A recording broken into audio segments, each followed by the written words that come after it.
Experiencing a blue screen on your Acer ConceptD 5? This tutorial covers effective solutions to troubleshoot blue screen of death errors, repair Windows issues, and restore your Acer ConceptD 5 to stable performance. So while you're performing updates, you're getting an IRQR not less or equal message, K-mode exception not handled, kernel data in page error, a lot of errors pertain to this problem, and we're going to go ahead and jump into what should hopefully be a pretty straightforward process, guys, and we're going to go ahead and jump right into it. So first thing I'd recommend doing would be to actually go ahead and boot to the troubleshooting utility on Windows 11. So if you do a hard power off 3 times in a row, Windows should automatically attempt to launch the starter prepare utility. And if it doesn't find anything, it will give you the option to select advanced settings, in which case it will take you to a screen that looks like this. Now, if it does not take you to a screen that looks like this, or you're unable to get to that, you can also download the Windows 10 Media Creation Utility, or Windows 11. They probably will make a creation utility for Windows 11 at some point. And it doesn't really matter, you can actually run the Windows 10 utility on Windows 11 as far as I'm aware. And you should be able to run the troubleshooting utilities built in within it. So you just would go ahead and download it to an ISO file and then burn it to a DVD or USB. It'd have to be about 4 gigabytes or more. It couldn't be a small USB flash drive, and it couldn't be a CD. It'd have to be a DVD. And then you'd boot your computer from it. So depending on the computer manufacturer, you'd have to tap a different key on your keyboard in order to launch that menu, in order to select what boot drive you want to go off of. So it could be anything between the escape key, F2, F8, F12, for example, and those are the function keys on the top of your keyboard. So you may have to just do a little bit of trial and error. Shouldn't take you more than a couple minutes. Googling it would probably be best before you even begin. But anyway, we're ready to go ahead and jump right into it. So we're on the choose an option page. So these will look very similar whether you're booting from it directly within Windows itself, or if you're plugged in a USB flash drive with the media creation utility installed and you selected the recovery option.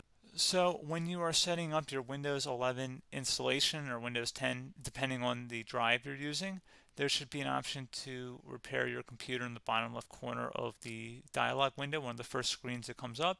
You go ahead and select that, and then it would take you to a troubleshooting screen like you see here. And you want to go ahead and select troubleshoot, reset your PC, or see advanced options. And then there are going to be a whole bunch of options in here that we're going to explore in today's video.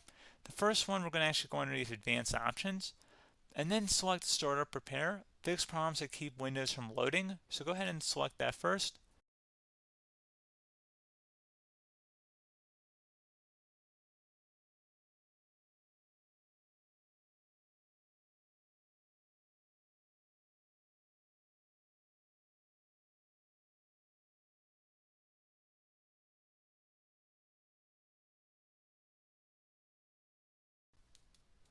Okay, so you can see it could not repair our PC.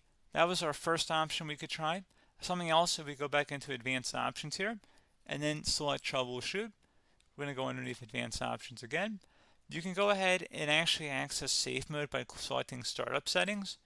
And then if you select the restart button, you have the option on the screen select safe mode with networking, which will give you a key on the screen. It'll tell you which key to press to enter that. I believe it's the F7 key. It'll do that for you. I'm not going to go over that in today's tutorial because I don't really want to go into safe mode, but you're more than welcome to attempt that by going into here and then selecting restart. Again, it'll launch another screen. It'll say what key do you want to press, and it'll give you like 7 or 8 different options, and you want to select safe mode with networking. There's also an option for a command prompt too, but that's going to be something we're going to cover later in this video, and we don't even have to go through that in order to access it. So that's why I'm not going to really push for that, because unless you know exactly what's causing the problem, you probably don't need to go into safe mode. Unless you're trying to recover files, in which case then you definitely can go into safe mode, but we're trying to actually recover our computer here. So I hope that makes sense. Something else we can also try here as well would be to uninstall updates, remove recently installed quality or feature updates from Windows. So if you go ahead and select that, you can uninstall the latest quality updates, which generally is the more day-to-day updates. Feature updates are the less regularly released ones, like the big ones. I would equate it to service packs in like Windows 7 and Windows Vista and Windows XP. So larger updates that occur once or twice a year at most. And the quality updates are more just a regular update. So probably obviously depend. It'll take longer if you're going to try and uninstall the latest feature update versus quality update, and maybe you don't need to go back that far. So just giving you guys a couple pointers with that. Something else you can also look at here, and we're going to jump into the command prompt in a little bit, but you can select System Restore, which will use a restore point recorded on your PC to restore Windows. And this is something I would highly recommend here, guys. So select Next. Assuming you have a restore point saved on your computer, you go ahead and select the most recently created one, and you'll select Next, and then you'll select the drive. You shouldn't actually have to select the drive. You can scan for affected programs, but we're going to keep it all default here, and then we're going to select Finish. So once started, System Restore cannot be interrupted. Do you want to continue? I think we're going to select yes. I don't think we have anything better to do on our computer right now, so just give it a moment here to initialize. It will take a couple minutes to run, obviously depending on how large your hard drive is and how much is saved on the System Restore point. So just give it a couple minutes here.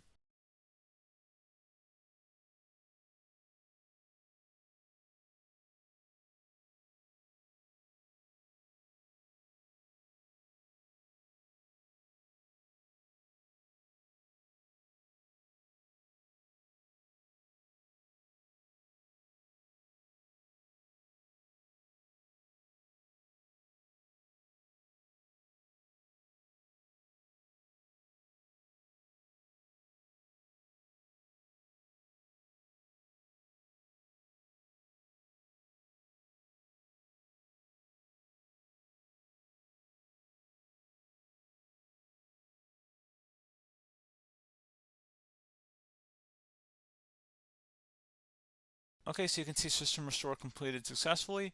The system has been restored. Your documents have not been affected. Click the Restart button to restart your computer. Go ahead and select Restart.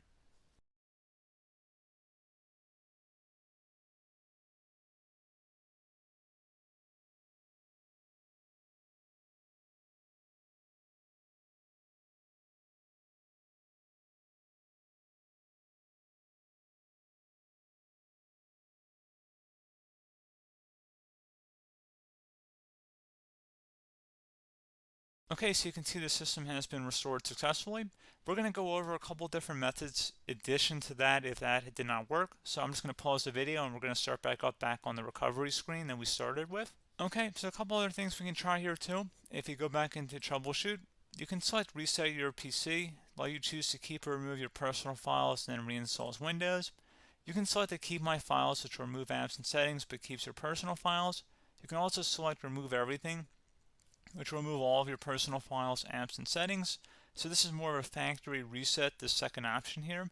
First option, it should not delete all of your personal files. However, it will pretty much clear most of your programs. And keep in mind, there's no guarantee that your information, number one, is even still available and easily recoverable on your computer to the point that you actually would be able to recover anything.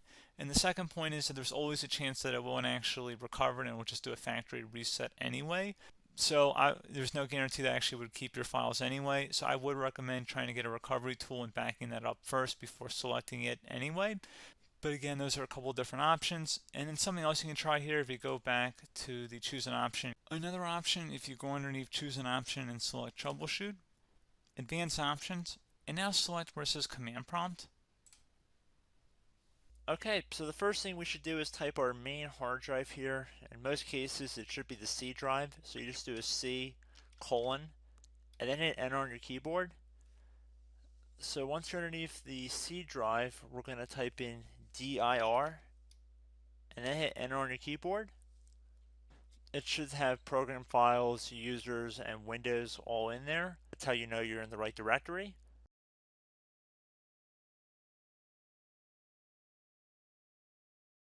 In some cases, it might be the D drive as well, so just keep that in mind.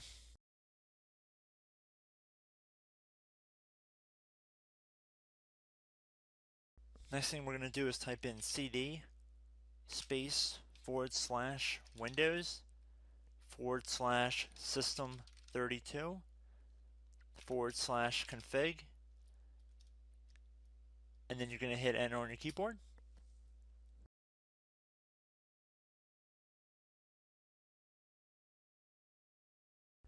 So now you're going to type md space backup If you've seen other tutorials, it might also say to put down MD backup. That's because the backup name is pretty common when you want to back something up. So you can name this whatever you want, doesn't have to be backup. So if you've already made a backup folder in the past, you could do backup 1, for example. So once you're done setting the name you want the backup to be called, hit enter on your keyboard again.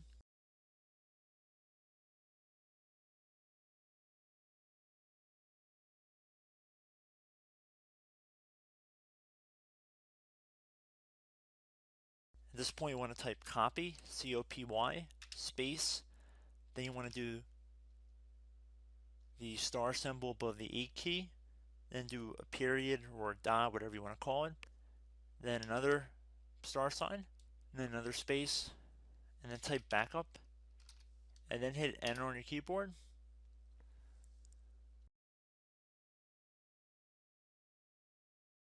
Now you want to type CD reg back, R-E-G-B-A-C-K,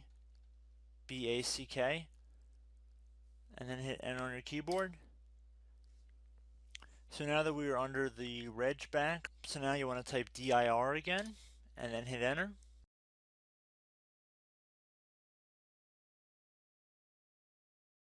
So now at this point we're going to type copy again. So copy, space, star sign, dot, another star sign, space, and then 2 dots.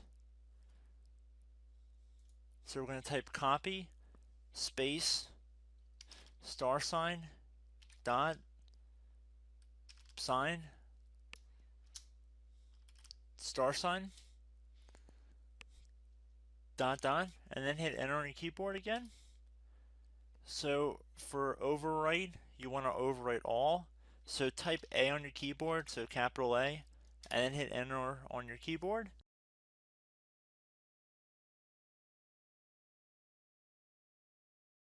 So at this point you should be good to go. You can close out of the command prompt window, and if you accidentally continue to Windows 10 you should be all set. So I hope one of these 3 or 4 different methods we went through in this tutorial helped you guys out. Again, I'm not sure if you guys heard me earlier, but try to go back into your safe mode if possible and uninstall any programs you know might be conflicting with the Windows startup if you can get into safe mode. So just keep that in mind. Something very simple like that could be blocking up everything. So again, I hope this tutorial helped you guys out, and I will catch you in the next tutorial. Goodbye.